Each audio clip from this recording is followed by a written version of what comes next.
नाजरीन, आज की इस वीडियो में हम आपको बताएंगे कि ऐसे कौन से मारूफ भारतीय गुलकार हैं जिनकी आवाज़ चली जाने की खबरें गर्दिश कर रही हैं।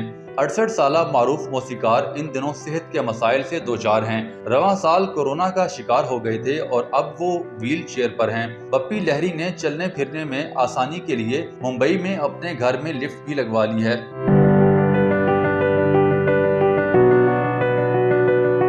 भारतीय मीडिया रिपोर्ट्स के मुताबिक गुज़श्ता दिनों मौसीकार के हवाले से खबरें सामने आई थी कि पप्पी लहरी की तबीयत नासाज है और वो बोल भी नहीं सकते।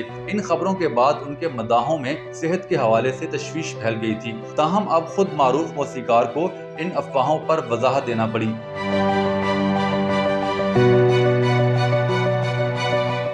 मौसीकार और गुलकार के ऑफिशियल इंस्टाग्राम अकाउंट पर वजाहत में कहा गया है कि ये जानकर दुख हुआ कि कुछ मीडिया रिपोर्ट्स में मेरी सेहत के बारे में गलत खबरें शाया हुई। इनका कहना था कि मेरे मद्दाहों और दीगर चाहने वालों की दुआओं की बदौलत मैं बिल्कुल खैरियत से हूँ।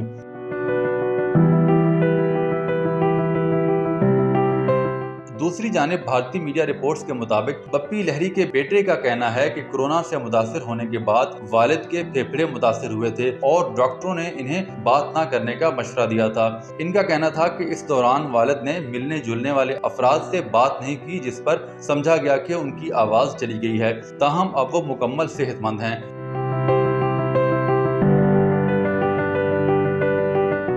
ख्याल रहे कि गुलकार और मौसीकार पप्पी लहरी ने कई शोहरा आफाक गाने